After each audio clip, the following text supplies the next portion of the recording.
对ဆိုတဲ့စကားလုံးလေးကမြန်မာလိုဆိုရင်မှန်သည်ဒါပေမဲ့သူကအနေထားတချို့ပေါ်မှာမူတည်ပြီးတော့မှန်သည်လို့အဓိပ္ပာယ်မရှိတော့ပြန်ဘူးเนาะဒါဆိုရင်ဘယ်လိုအနေထားမျိုးတွေလဲဆိုတာကိုနမူနာစာကြောင်းနဲ့လေ့လာကြည့်ကြမယ်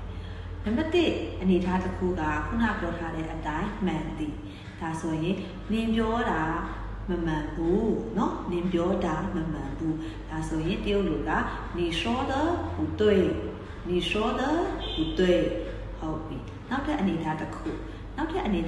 ကအပေါ်ဆိုတဲ့အဓိပ္ပာယ်ဘလို့အပေါ်လဲဆိုတော့ပစ္စည်းအပေါ်ဘက်တွေအဲ့လိုမျိုးပြောတာမဟုတ်ဘူးเนาะဥပမာကုမ္ပဏီကနင့်ပေါ်အရန်ကောင်းတယ်ဒါဆိုရင်公司对你很好公司对你很好နောက်ထပ်အနေထားတစ်ခုငါနင့်ပေါ်မကောင်းဘူးလားငါနင့်ပေါ်မကောင်းဘူးလား我对你不好吗我对你不好吗ဟုတ်ပြီနောက်ထပ်အနေထားတစ်ခုက对我来说ကြားဘူးလားမသိဘူးเนาะ对我来说ငါအနေနဲ့ပြောရရင်ငါအတွက်ပြောရရင်ဆိုတဲ့အနေထားတစ်ခုပေါ့เนาะဒါဆိုရင်နမူနာစာကြောင်းပြောကြည့်မယ်听力对我来说听力对我来说很难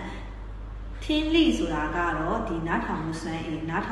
က对我来说ငါအနေနဲ့ငါအတွက်ဆိုရင်很难အရန်ခက်ခဲတယ်ဒါကြောင့်ဒီ对ဆိုတဲ့စကားလုံးလေးကမှန်ပြီလို့တစ်ခုလည်းမှတ်လို့မရဘူးเนาะသုံးခုလုံးတစ်ခါလည်းမှတ်ထားရမယ်